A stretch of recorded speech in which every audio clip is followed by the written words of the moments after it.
Good morning. Happy Monday and welcome to my Monday message. And thank you for opening and thank you for looking forward to this sharing.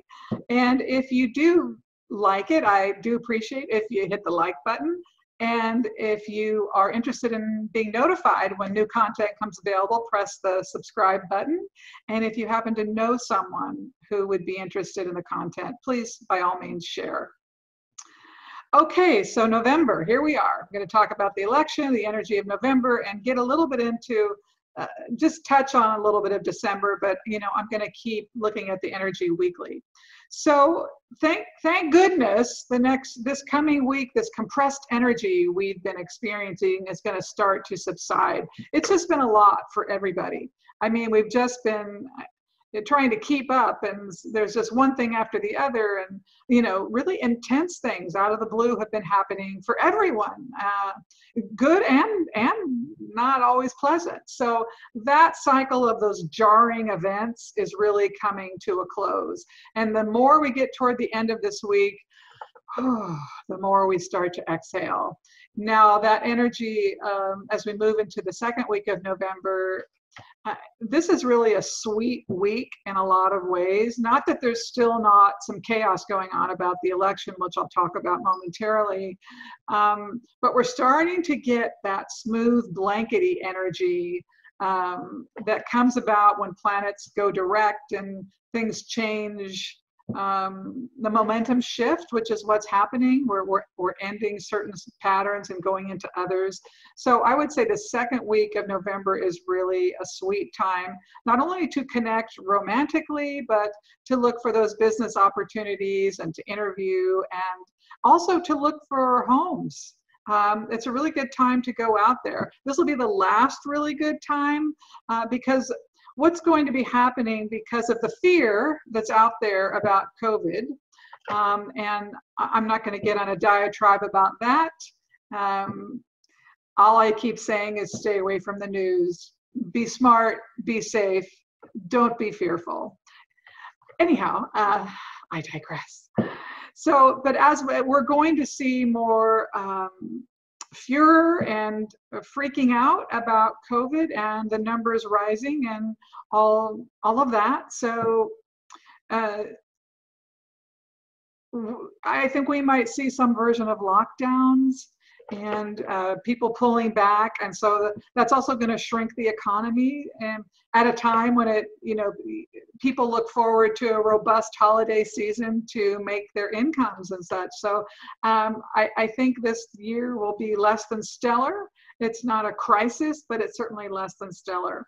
But we're going to see the rise of the concern really start to get up there around the third week of November. So just get ready. And I know so many of my followers are diligent, thoughtful, caring, humanitarian people, want to do the right thing and want to be a contributor, not a contaminator. And I love you for it.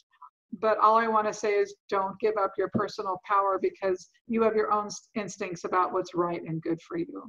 And to me, that's been one of the saddest things I've watched over this Corona situation, is how people give up their personal power, insight, and awareness to this thing that will be solved. And of course, the best news coming out that will cool everyone's souls is that we'll see a vaccination, an immunization out and about in December. I mean, it's right on schedule in terms of what the pattern has looked like for a time. I don't know how many people get that, but it looks like a significant number of the population will receive that, and that gives a lot of good feedback to the creators of the virus or the immunization. And then as we get into the end of January, February, March, we're seeing more and more immunizations, and I think it will be widely available by mid-March to the first part of April. That's what it's feeling like. So those who need to get it, want to get it, it should be readily available. And it's just fascinating. This is why certain information and how news and what people say is so powerful, that as soon as the immunization is just done, it's deemed safe and worthwhile, and people are doing fine on it, everybody's going to calm down, even if you don't get it. It's like, the end is in sight, even though the recovery from this process won't be done until the end of the summer next year or beyond. And masks are still a part. Masks, I mean, COVID's not going away just because we have an immunization. You know, not everybody wants immunization. So that's another topic for another day. But the last couple of months of this year feel complex. They're twisty and turny. Somehow we do figure out still how to celebrate the holidays, and somehow we do still figure out how to keep our traditions alive, but it's not easy going. Okay. So first week, we see the end of this cramped period. Second week, look for that benevolent, good energy, good time to connect. All right, so the presidential election, as of today, I'm telling you, I think the momentum has shifted. Last week, Trump's energy was really energetically, there was something surging. But this week, right now, it's the opposite. I see Biden, he's like a rocket ship moving forward. And there is absolutely zero question in my mind, he is going to have an enormous popular vote turnout. And I expect that it will be decided Tuesday night. There's been a lot of talk about how it will be handled. I think it will be abundantly clear that he won on Tuesday night. Now, the only caveat to that is sometimes deceptive energy, which kind of got to me in the 2016 election. I wasn't looking for it. I forget. Countries have been intervening in our elections for a long time.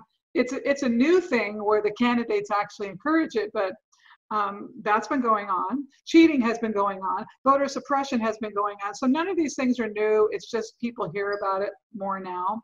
So barring some secret, scoundrelish type of event taking place, Biden is going to win this election. There's just no question. And I'm not going to begin to put out there what that scoundrelous event might be. We all kind of make those imaginations on our own.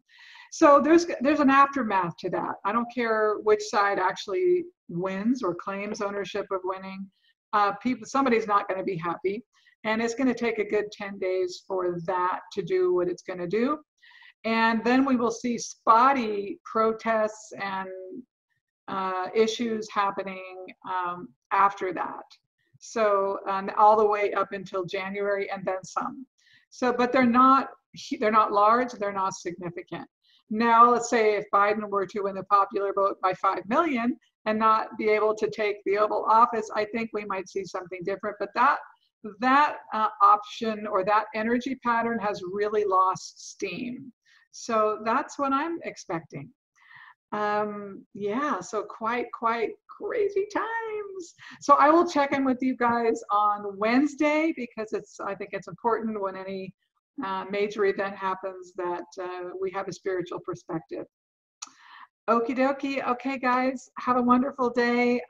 See you on Wednesday.